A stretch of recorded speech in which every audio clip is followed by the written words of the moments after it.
Hello and welcome to I Talk to Ghosts, the podcast that if it were a portrait, its eyes would follow you no matter where you moved around in the room. I'm your haunted host, Jennifer, a professional medium and an avid collector of ghost stories, and I am so excited to share with you the stories that I have found this evening of spooky photos and haunted paintings.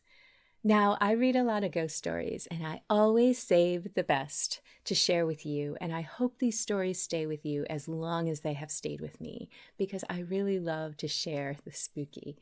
I also love to share the spiritual, and tonight is no exception.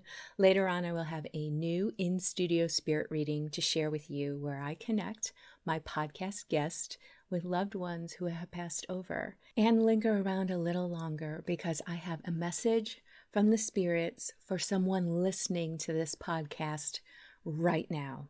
So if you're hearing this message could be for you. That is later on in the episode. But for now, let's share in some shivers. The hauntings are happening right now.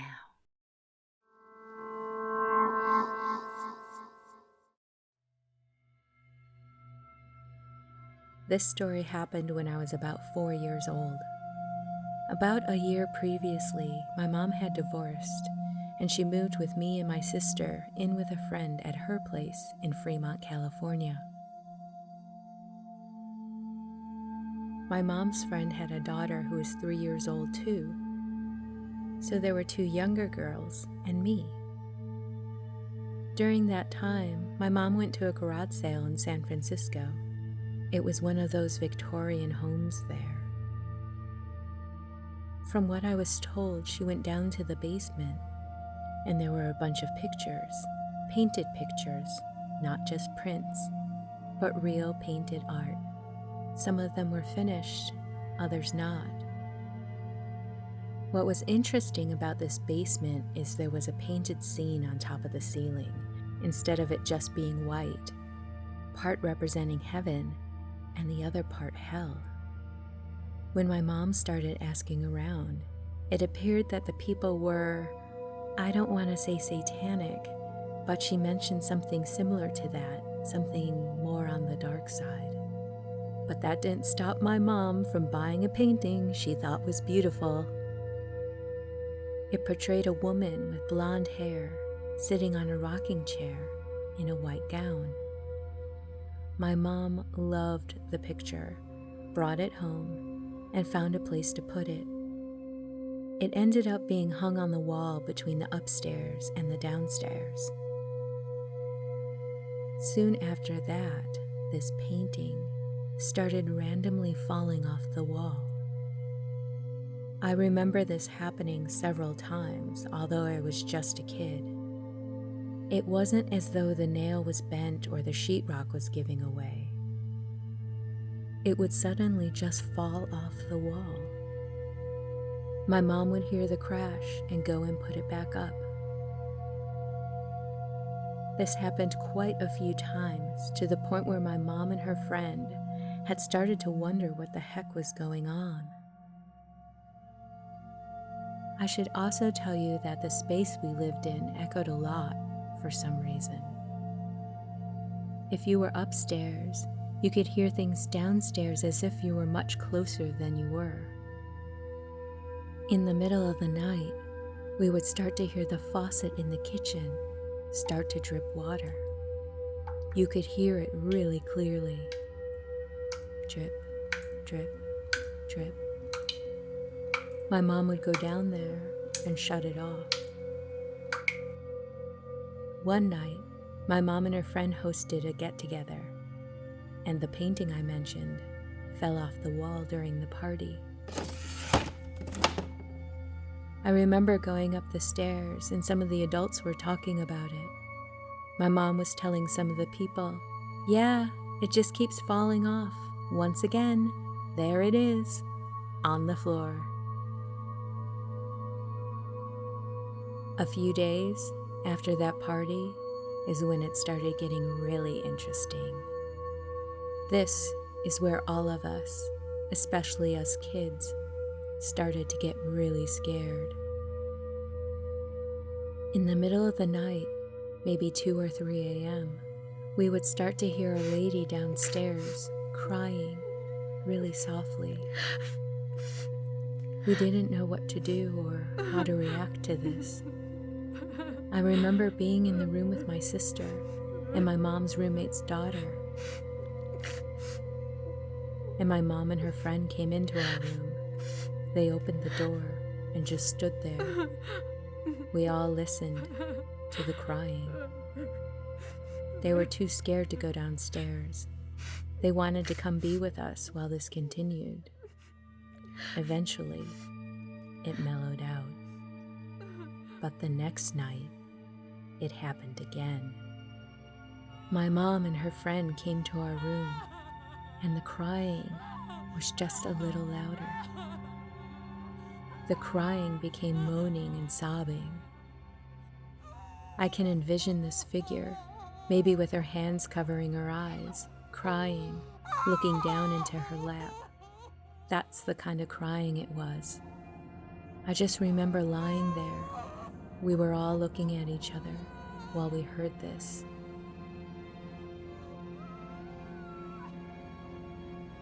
A few nights go by, and it happens again. At this point, my mom and her friend are really scared. After that, we all just knew it was going to happen again. About a week later, it got to the point where the crying was incredibly loud. It started out soft, and then it got louder and louder. Then it just went explosive. It was so loud, you could literally feel the crying through the walls, like the woman was just crying and bawling her eyes out. My mom, her friend, and all of us were so shocked and scared. My mom and her friend immediately ran into our room, turned on the lights, and grabbed us. They didn't even let us change from our pajamas. I just remember my mom grabbing us out of bed. We all ran to the stairs at once. There was a pause before we went downstairs, and then we rushed down.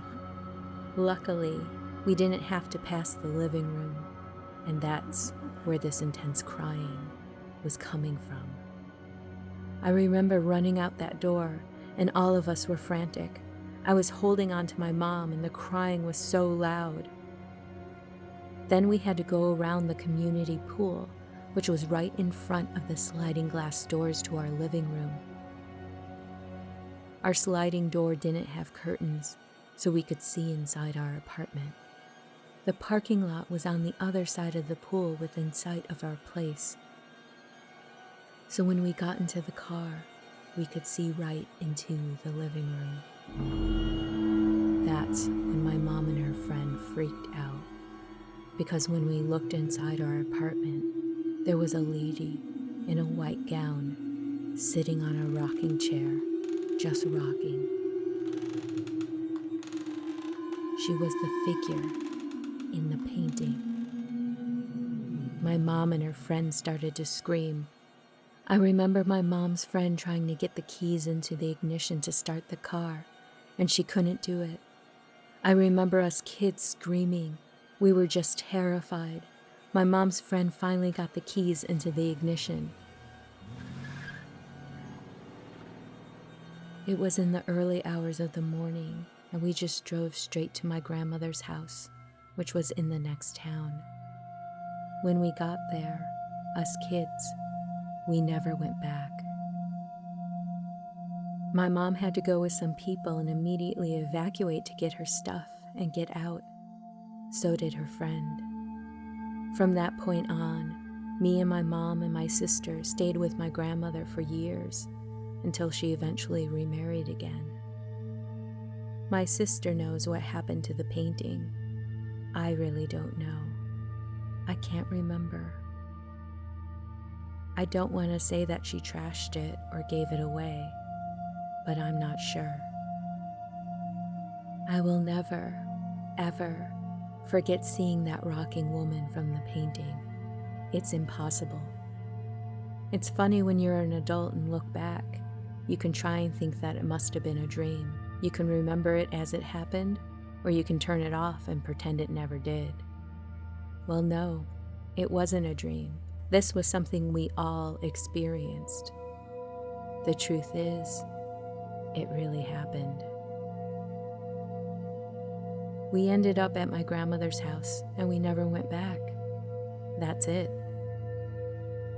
It's hard for me to talk about it, even now. Just remembering that incident is scary as hell.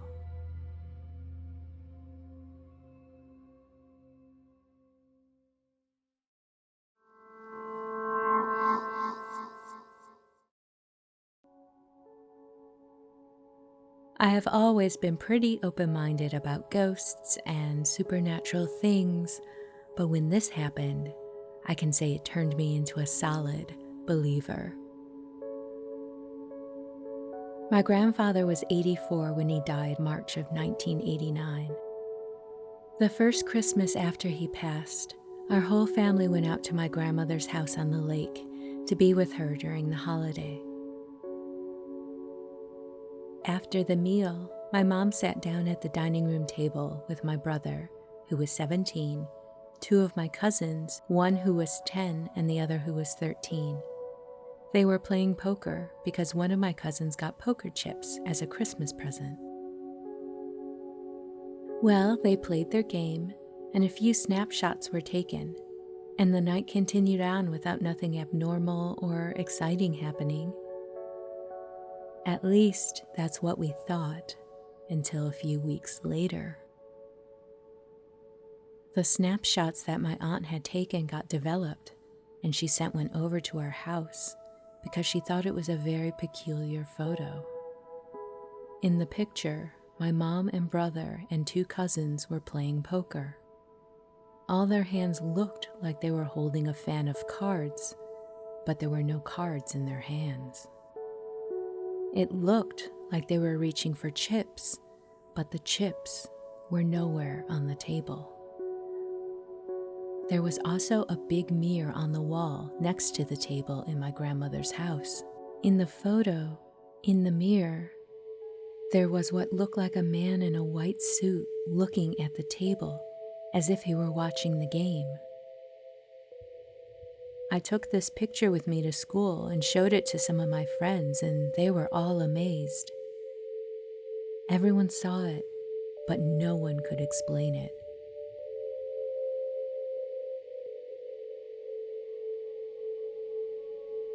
I don't know what eventually happened to the picture.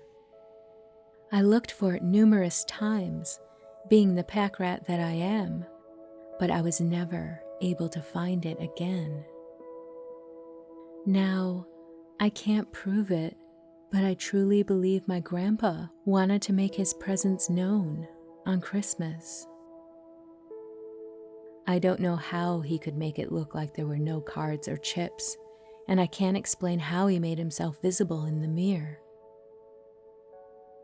But I know he was there with all of us for our Christmas dinner. I knew he wouldn't miss it for the world.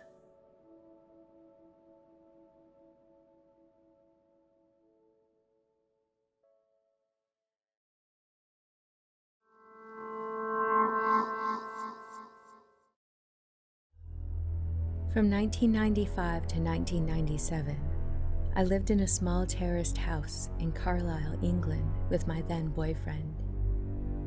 We had quite an unhappy relationship, and I spent most of the time there avoiding him and camping out in the bedroom studying. I was studying for a degree at the time. For my birthday, he gave me some money to go out and buy something for myself. And being interested in antiques, I bought a picture that I had seen for many weeks and was drawn to. It was a Victorian print on glass of a woman with a small dog and some religious script which I never was able to translate. From the time I bought it and put it up in my bedroom, there was a feeling of disquiet in the house that I hadn't noticed before. My relationship failing, I met another man and started to quietly see him. Unfortunately, every time he came to my house, there would be cold winds blowing and something always on the peripheral of your vision that you couldn't quite see when you looked directly, but seemed to be watching us. As a thorough skeptic, I dismissed most of it as atmosphere, living in the north, etc. However, I did mention the picture and asked him to come and see it. He agreed to come upstairs to my bedroom. Before you ask, it wasn't a come up and see my etchings type of move. He came upstairs with much trepidation and saw the picture. As he stepped into the room, he felt like he was, and this is his words, stepping between the carriages of a moving train, from one place to another. And when he saw the picture, he just froze. He fled downstairs, hyperventilating, and although I could feel the cold in the presence, I was calm throughout. He finally settled his nerves, and he explained the reason why he was so spooked was that the woman in the picture was me. I looked and I realized he was absolutely right, that there was a startling resemblance. Now, you may say that this was just subconscious suggestion, and in the end, when I moved out of the house, we took the picture with us to where we live now and settled happily together.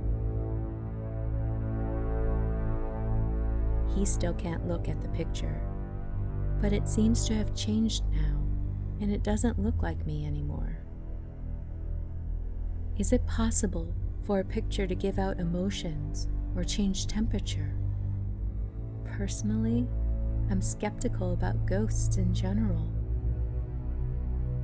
However, I do believe what happens in a place or around an object can give rise to memories which last long after the event.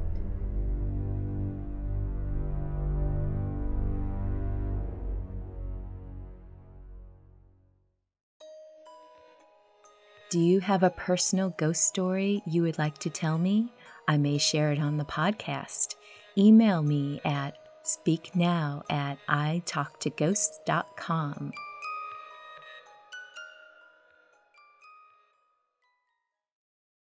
Hello and welcome back to I Talk to Ghosts. My guest this evening is Randi. Randi, welcome to your spirit reading. How are you doing this evening? I am good. How are you? I am great. I'm very excited to share this reading with you. I feel the love and energy.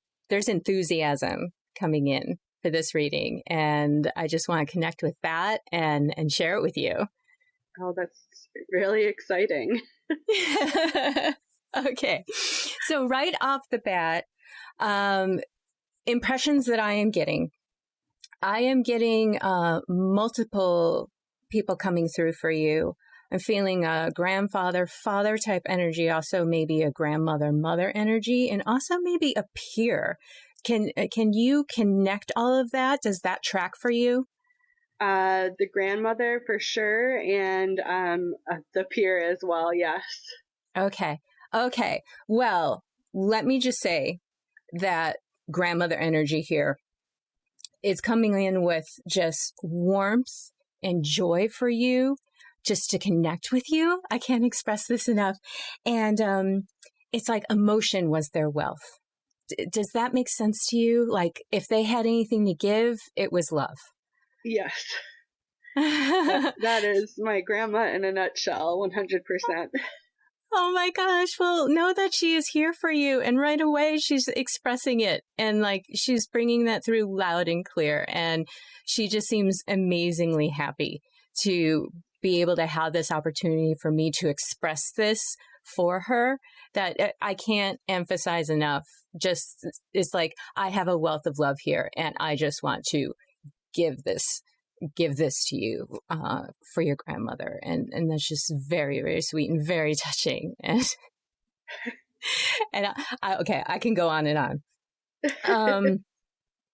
From here, we might be doing a little bit of investigation as to who's saying what, whose personality does this connect to.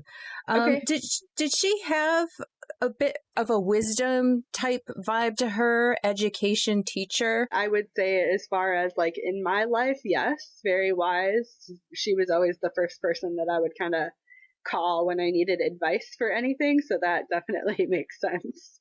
Okay. Yeah. Because she was immediately stepping into that role of, I have guidance. I have wisdom. I can teach. I can guide. I can advise. So sweet. That is great. She also seems to have some really good energy for, it's like, wow, she could multitask and kind of juggle, and a bit of a creative energy to her. Yes. Is that something you can speak to a little bit? Give me a little bit of detail on that, because it seems like, wow, how are you doing this? How are you being able to just juggle and maintain and keep up with this? You know what I mean? One thing I wrote down, let's get this done. It's that kind of energy. That is 100% my grandma. I mean, if there was any person that could get a task done, it was her, and always kind of that motivated of, you can handle it if it comes your way. So it's totally makes sense that that's coming from her. I'm getting the sense of a lot of natural spirituality coming through.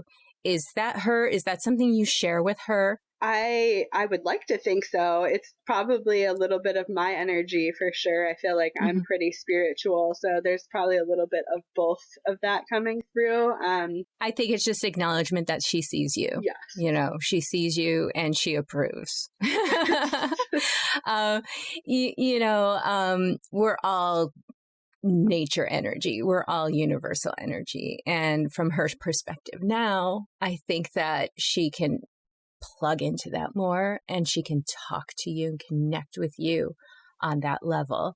And maybe that's not something that you could have predicted, but she's acknowledging it. Okay. Yeah. I feel like she leaves me signs a lot. So I always see cardinals, and I always feel like it's when I need to hear from her the most. And so it's really cool to hear that. Yeah. It's a nature sign, right? Cardinals are a symbol in nature. And I love that. And I love how personal it can be, right? And the fact that you picked up on it, you were aware enough to make that connection and just know in your heart that it was her. It's very, very sweet. Yes. Yeah. All right. Did you ever watch cartoons at your grandmother's house while she was sitting there? Yes. Because she was showing me that. It's like she was watching the cartoons and I'm sitting there with her. Yes. Okay. Yeah, we used to spend a lot of weekends at my grandma's house when we were kids. So it was like, instead of going to have sleepovers with my friends, we would go to my grandma's house for the weekend. So, yes. Angel numbers? Does angel numbers ever come up for you at all? All the time. Okay. 1111 I see pretty frequently, but I also see the repeating 333. Those are the two most common ones that I see. Yeah, I wouldn't be surprised if that pure connection had something to do with that too. Small dog. Did someone have a small dog? My grandma did, and the peer did too. Yep. Okay. It's funny because both those things came in at the same time. So the fact that both of them are sort of connected. Yes. Okay. We're on the right track there. Red sneakers. Probably something that would have been something that I would have worn when I was in high school. So I'm seeing a little bit of mud on them. Did you tromp around outside a lot? Yes. Yeah, my grandma had a tree in her front yard that we used to climb all the time. So could have been something with that she has a memory of. Outdoor excursions kind of came up a bit, and Kankakee came up. Do you ever wander out there? are you in Illinois? Yeah, I am in Illinois. We did used to go drive around and kind of go do some random adventures and cemeteries of all places when we were in high school. So that's definitely probably what you're picking up on. I approve. Yeah. I approve of the cemetery field trips. Yes. Yeah, that is awesome. Okay. Let me see. Also, with your peer that we very briefly touched on there, was there a bit of more of a wild personality there? More kind of hard to keep hold of, just their focus and their energy seems a lot more wilder to me. Yeah, she was definitely a one of a kind soul.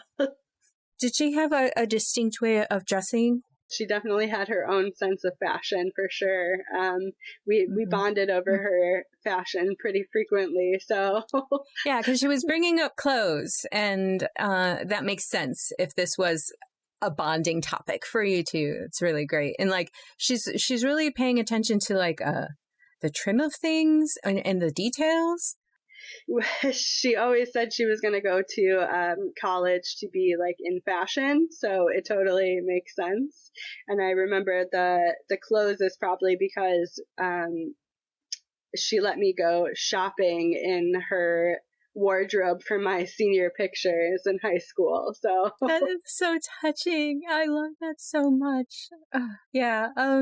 She had a bright light to her, and the type of, she seemed a little fearless, I think, to me.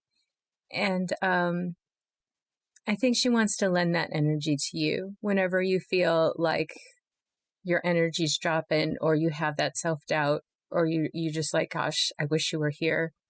I think she's there for you. I really do. And I should keep tissues down here. That's just really coming, that emotion is really coming through for me, that if she could hug you and give you that pep talk, she totally would. She totally would. So talk to her, reach out to her in your thoughts and in your heart, and she'll be there for you. Okay? Yeah. Okay. Was there a little bit of stubbornness in there too? I don't know. Okay.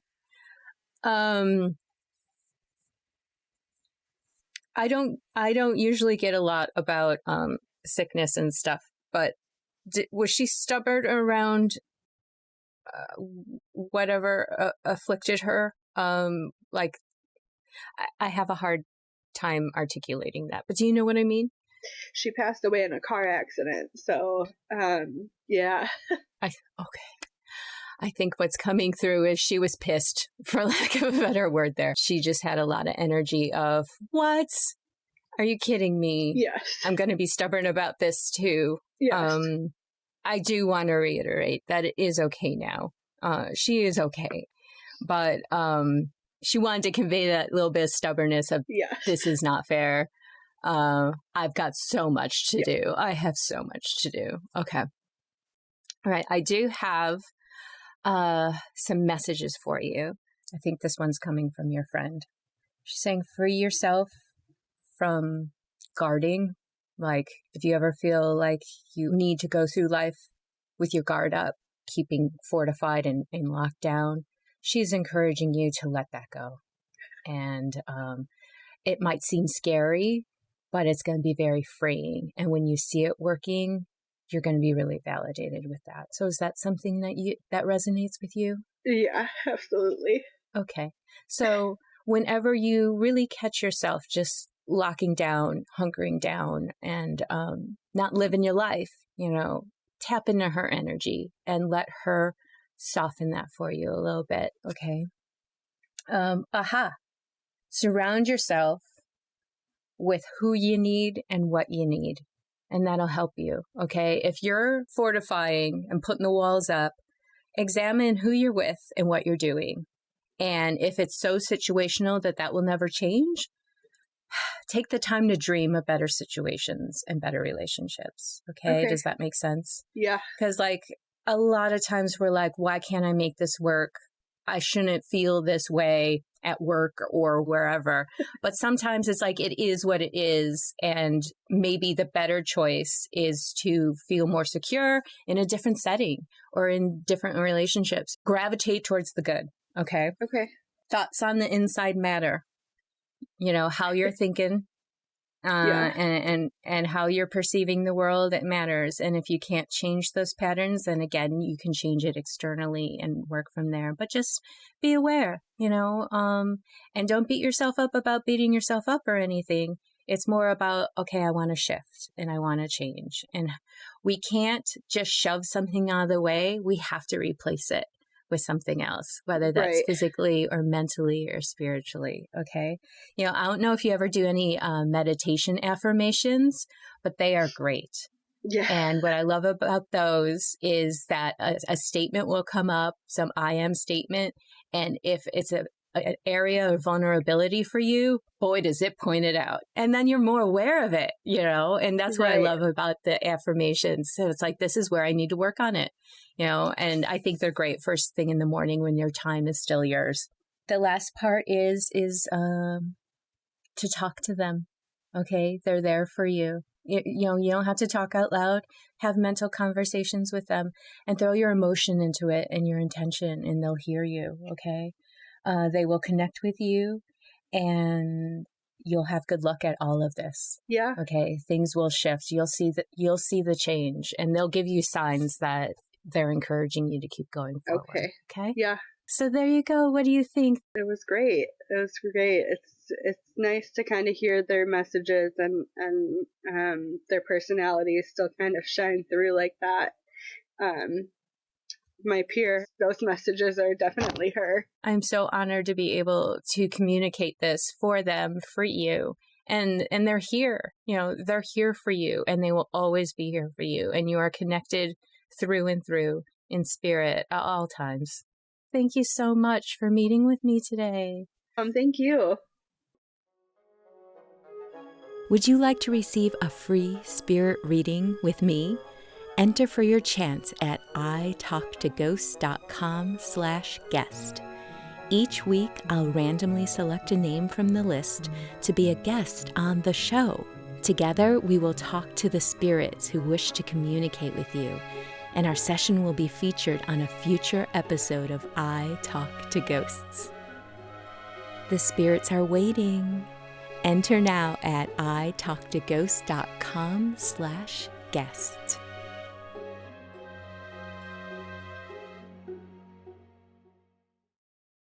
Hello and welcome back to I Talk to Ghosts. I have a message from the spirits this evening for someone listening to the podcast. And tonight I have with me the spirit of an older child who has passed away and wishes to connect with their parents. This was a boy that, when young, was always creating and inventing, just had this unique way of looking at things, using things differently, just really great, really clever boy. And he also was really curious about nature, loved, collecting bugs, exploring leaves and the grass, the yard, and just a curious child all around. And as he grew into teenhood, just the experiences of life and his energy kind of shifted him a bit. And he became a little adversarial with the world, a little rebellious. Unfortunately, that did lead to his passing.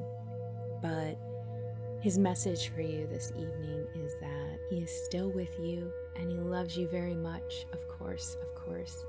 And he wants to encourage you to really connect with your inner wisdom, your inner guidance, really know yourself. And if you ever need direction in life or with anything, sit with that energy and allow it to flow in quietly. We don't chase these things, we invite it in. And They also want to encourage you to really seek out the beauty and the good and the happiness in life, because you deserve it. And the past couple of years have been difficult and challenging, and that puts us in a certain mindset where we're always on guard for that. We're always kind of focused on the negative, but we can take a step back and shift a little bit, and there's always something good, even in the smallest things that can bring us happiness. And he wants to encourage you to connect with those things. I think I'm going to leave it at that. If this message connects with you, please reach out. I would love to know. Thank you. Would you like to receive a free spirit reading with me? Enter for your chance at italktoghosts.com/guest. Each week, I'll randomly select a name from the list to be a guest on the show. Together, we will talk to the spirits who wish to communicate with you, and our session will be featured on a future episode of I Talk to Ghosts. The spirits are waiting. Enter now at italktoghosts.com/guest.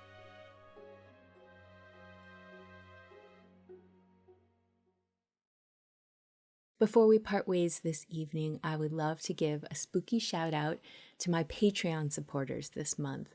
A very spooky thank you to Raven and Jenna, Peter, Rob, Gordon, Jennifer C., Gabriel, Daniel, Stephen, James, Gabe, Renee, and Jennifer A. So thank you so much for supporting the podcast. It means the world to me. And with that, dear listener, we've reached the end of this episode of I Talk to Ghosts. I hope you've enjoyed the stories that I shared with you this evening of spooky photos and haunted paintings. If you have a similar paranormal experience, I would love to hear about it. But in the meantime, wherever you wander off to, in this world or the next, just remember, come back and visit with me. Have a lovely evening and good night.